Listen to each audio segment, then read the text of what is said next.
नमस्कार दोस्तों, मैं अर्जुन सर अपने YouTube channel JNB Arjun sir पर आप सभी का स्वागत करता हूं। सबसे पहले 15 अगस्त के पावन अवसर पर मैं समस्त देशवासियों को स्वतंत्रता दिवस की हार्दिक शुभकामनाएं भेंट करता हूं और जन्माष्टमी के पावन अवसर पर सनातन धर्म के हमारे कृष्ण भगवान उनके जन्मोत्सव की सभी देशवासियों को हार्दिक बधाई देता हूं।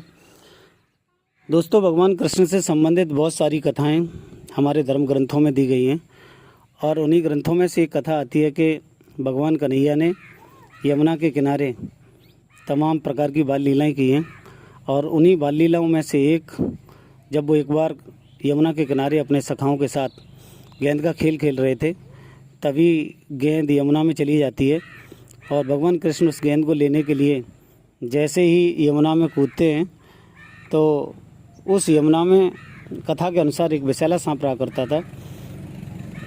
उसी विषैले सांप से जब उनका सामना होता है तो कृष्ण न सिर्फ उस सांप को कंट्रोल करते हैं, बल्कि कथा के अनुसार तो वो उस सांप के फन पर नृत्य भी करते हैं और लोगों को बताते हैं कि सांपों को भी कंट्रोल किया जा सकता है, उनको नियंत्रित किया जा सकता है, उनका सामना किया जा सकता है।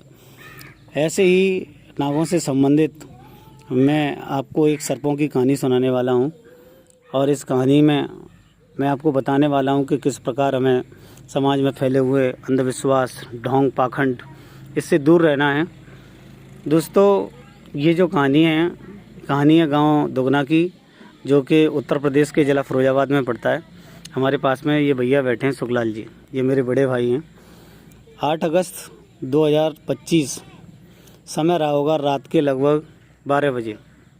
उस रात पूरी रात भयानक बारिश हुई और उस भयानक बारिश के कारण एक सांप, जिसको कॉमन करैत के नाम से जाना जाता है, इस समय आप स्क्रीन पर देख पा रहे होंगे, वो सांप आता है और झोंपड़ी में प्रवेश करता है। ये आपको झोंपड़ी दिखाई दे रही होगी और झोंपड़ी में अंदर ये जो चारपाई बिछी है, इसके पास जो थैला रखा हुआ है, इसी थैले में आकर वो बैठ जाता है और अचानक से उनको बाइट कर देता है।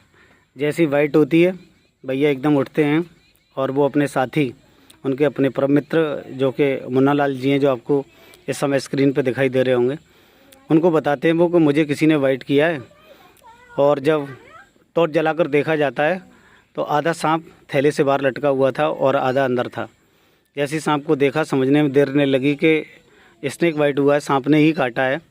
उस जिस जगह काटा गया था तुरंत ही उसका ब्लड निकाला गया और ब्लड निकालने के बाद नीम की पत्तियां भैया ने चबा कर देखी तो उन्हें महसूस हुआ कि पत्तियां भी कम कड़वी लग रही हैं, तो उन्हें आवाज़ हुआ कि निश्चित रूप से ये जहरीला सांप है।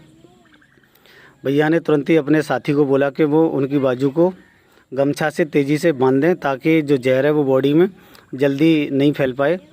उन्होंने तुरंत ही अपना फ़ोन निकाला और मुझे फ़ोन किया। जब मैंने फ़ोन देखा तो उस समय लगभग 12:29 हो रहे थे और इधर भयानक बारिश। भैया ने बताया कि मुझे बेटा सांप ने काट लिया है और तुम जल्दी से आ जाओ यहाँ। मैंने अजंत सिंह भैया, जो कि सुखलाल भैया के छोटे भाई हैं, मैंने उनको फ़ोन किया और उनको तुरंत बुलाया। अजंत सिंह भैया भी तुरंत साइकिल लेकर बारिश में भागे वहाँ से। इधर मैं घर से निकला और भैया को हम लोगों ने तुरंत ही गाड़ी में बैठाया और गाड़ी में बैठाकर हम लोग जिला अस्पताल पहुँचे। घटना के बाद जिला अस्पताल पहुँचने में लगभग 50 मिनट का हम लोगों को समय लगा और जैसे ही हम लोग वहाँ पहुँचते हैं तो जिला अस्पताल में भर्ती कराया गया और वहाँ की जो डॉक्टर्स की टीम थी, उस टीम को हम लोगों ने बताया कि जो स्नेक बाइट हुआ है वो कॉमन करैत के द्वारा हुआ है। कॉमन करैत, जिसे आप स्क्रीन पर देख पा रहे हैं, एक बहुत ही विषैला सांप होता है। इसमें न्यूरोटॉक्सिन जहर पाया जाता है और स्पेक्टिकल कोबरा, जो कि स्क्रीन पर इस समय दिख रहा है, इसमें भी न्यूरोटॉक्सिन जहर होता है। लेकिन कोबरा की तुलना में कॉमन करैत का जो जहर होता है वो 16 गुना अफेक्टेड होता है, प्रभावशाली होता है। तो इस विषय में हमने पूरी जानकारी डॉक्टर्स की टीम को दी और टीम ने भी तुरंत ही उनका उपचार शुरू किया और भैया इस समय पूर्ण रूप से स्वस्थ हैं। उस समय तो उनकी हालत बहुत नाजुक थी। आप लोग इस समय फ़ोटो में देख भी पा रहे होंगे कि उस समय उनकी हालत ऐसी थी कि आंखें नहीं खोल पा रहे थे। दोस्तों, इस वीडियो के माध्यम से हम आपको बताना चाहते हैं कि जो कॉमन करैत है या स्पेक्टिकल कोबरा, इनके काटने पर श्वसन तंत्र का जो है वो सबसे ज़्यादा प्रभावित होती है। सांस लेने में दिक्कत आना, जिस जगह काटा उस जगह सूजन हो जाना और उल्टी हो जाना, पेट में दर्द होना, इस प्रकार के तमाम इसके लक्षण हैं। दोस्तों हम आपको बताना चाहेंगे कि अगर कभी भी आपको स्नेक बाइट हो तो आप किसी भी झाड़ फूंक तंत्र मंत्र बाईगीर के चक्कर में ना पड़ें। गांव में होने वाला जो देसी उपचार है उससे बचें, वह जानलेवा हो सकता है। इसका एकमात्र उपचार है आप जिला अस्पताल पहुँचें। जिला अस्पताल में 24 घंटे एंटीवेनम उपलब्ध रहता है। आप जिला अस्पताल की इमरजेंसी वार्ड पहुँचें और वहाँ जा कर के अपना इलाज कराएं, जिससे कि आपकी जान को बचाया जा सकता है। दोस्तों झाड़ फूंक तंत्र मंत्र ये स्नेक बाइट में किसी भी प्रकार से कामगर नहीं है। आज भी गांव के लोगों को लगता है कि वो गांव के लोगों से दवा लेकर, बाईगीरों से दवा लेकर सर्पदंश से बच सकते हैं। तो मैं आपको बताना चाहूँगा वहाँ सिर्फ नॉन वेनमस सांप के काटने पर ही आपकी जान बच सकती है, क्योंकि जिस सर्प में जहर ही नहीं, फिर तो उसकी दवा लो या मत लो, उससे कोई फ़र्क नहीं पड़ता। लेकिन अगर आपको कॉमन करेत, इंडियन स्पेक्टिकल कोबरा और रसल वाइपर, जो कि इस समय आपको स्क्रीन पर तीनों सांप बारी बारी से देखे हैं, ये बहुत ही विषैला सांप होता है। इससे बचने का एकमात्र उपाय है कि आप जिला अस्पताल पहुँचें और अपना इलाज कराएं। तो दोस्तों क्या पूरा घटनाक्रम हुआ था, आखिर कैसे वो घटना घटी, उसके संबंध में पूरी जानकारी प्राप्त करने के लिए मैं स्वयं सुखलाल भैया से चाहूँगा कि वो आपको इस घटना के बारे में जानकारी दें कि आखिर उस दिन भैया के साथ क्या हुआ। नमस्कार। मैं इसमें झोपड़ी में अपनी चारपाई पे लेट रहा था। मैं सरपा आया, गिरा था। उसमें पेड़ में अंदर आ गया, आधा लटक रहा था, आधा इसमें झोले में रहता। उसमें इसको काटा था, उसमें सूजन बनी। हमने टॉर्च से देखा था तो हमको दिखा और कोई चीज़ दिखाई नहीं दी सर्प के अलावा। इसके अलावा फिर सूजन बढ़ी, उसको हमने फ़ोन किया घर पर। साथी आए, हमारे घर के परिवार के आए, उनको गाड़ी में हमको लोगों को ले गए, जिला अस्पताल पहुँचाया गया, ट्रीटमेंट कराया गया और इन्होंने हमको पूरी सेफ्टी की और घर लाए के उससे तबीयत कुछ गड़बड़ हुई। उसके बाद में फिर ट्रीटमेंट के लिए हमको जिला अस्पताल पहुँचाया।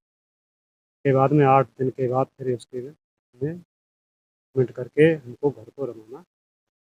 अब तबीयत कैसी है आपकी? अब हमारी तबीयत तो ठीक है, कुछ समय हड़चल है कुछ शरीर के अंदर, सो दवाइयाँ चल रही हैं और जो का है ठीक हो जाएगा। आपको अनुमान है कब सही होगा। दोस्तों मैं आपको जानकारी देता चलूँ, जो कॉमन करेत सांप है इसके अंदर न्यूरोटॉक्सिन जहर होता है, जो बॉडी में बहुत तेज़ी से फैलता है। और इसका लक्षण ये है कि जो आँखें हैं उसके जो पलक हैं वो खुलते नहीं हैं। आँखों के देखने का जो तरीका है वो बदल जाता है, जैसा कि आप इस समय स्क्रीन पे जो सुखलाल भैया का गंभीर हालत में फ़ोटो है वो दिख रहा होगा आपको। बिस्तर पे है, हॉस्पिटल में एडमिटेड है, उसका ये फ़ोटो है। तो बहुत गंभीर हालत हो जाती है, श्वसन में बहुत बड़ी दिक्कत आती है, फेफड़े काम करना बंद करते हैं। सबसे ज़्यादा प्रभाव होता है वो श्वसन क्रिया पर होता है, क्योंकि ये जो रेस्पिरेशन सिस्टम है उसको सबसे ज़्यादा अफेक्ट करता है, उससे सबसे ज़्यादा प्रभावित करता है। जो भी साथी हमारे इस वीडियो को देख रहे हैं, मैं आपसे कहना चाहूँगा कि यदि कॉमन करेत, जो कि आपको स्क्रीन पर दिखाई दे रहा है, इसके काटने पर, इंडियन स्पेक्टिकल कोबरा जो स्क्रीन पर आपको दिखाई दे रहा है, इसके काटने पर, और रसल वाइपर, ये तीनों ही बहुत ही जहरीले सांप हैं। और इनमें सबसे जहरीला जो सांप है वो कॉमन करेती है। लगभग स्पेक्टिकल कोबरा से 16 गुना अधिक इसमें पॉइजन जहर होता है, वेनम होता है। और ये एक बार बाइट करने पर 100 मिलीग्राम तक ये आपकी बॉडी में पॉइजन इंजेक्ट कर सकता है। तो जब भी आपको सर्पदंश हो, आप किसी भी तंत्र मंत्र झाड़ फूंक के चक्कर में ना पड़ें, सीधे जिला अस्पताल पहुँचे ताकि आपकी जान को बचाया जा सके। जहाँ तक ग्रामीणों का सवाल है, आज भी लोगों में अंधविश्वास फैला हुआ है।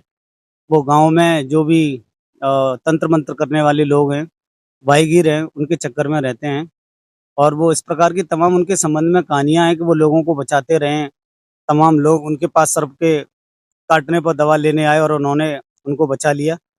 तो मैं कहना चाहूँगा सिर्फ ऐसे ही पेशेंट को वो बचा सकते हैं जिन सर्पों ने उनको काटा है वो नॉन वेनमस थे, उनमें जहर नहीं था। अगर जहर वाला सांप निश्चित रूप से बाइट करता है तो कोई भी वाहिगीर, कोई भी तंत्र मंत्र उस व्यक्ति को अपनी दवा से ठीक नहीं कर सकता। उसका एकमात्र उपचार है केवल जिला अस्पताल। जिला अस्पताल में निःशुल्क एंटीवेनम्स दिए जाते हैं। अगर किसी भी व्यक्ति के साथ इस प्रकार के सर्पदंश की घटना हो तो किसी तंत्र मंत्र के चक्कर में पड़ने की बजाय सीधे जिला अस्पताल पहुंचें और जिला अस्पताल का जो इमरजेंसी वार्ड है सीधे अपने पेशेंट को वहाँ ले जाएं। घटना से संबंधित वहाँ के स्टाफ को जानकारी दें और अपना इलाज कराएं। दोस्तों, इस वीडियो को बनाने का मकसद सिर्फ लोगों को जागरूक करना है, ताकि लोग तंत्र मंत्र इत्यादि प्रकार के झंझटों को छोड़कर सीधा सही उपचार कराएं, ताकि रोगी का जान बचाया जा सके। दोस्तों, आज के इस वीडियो में इतना ही। फिर मिलते हैं किसी नई वीडियो में। तब तक के लिए नमस्कार। जय हिंद, जय भारत।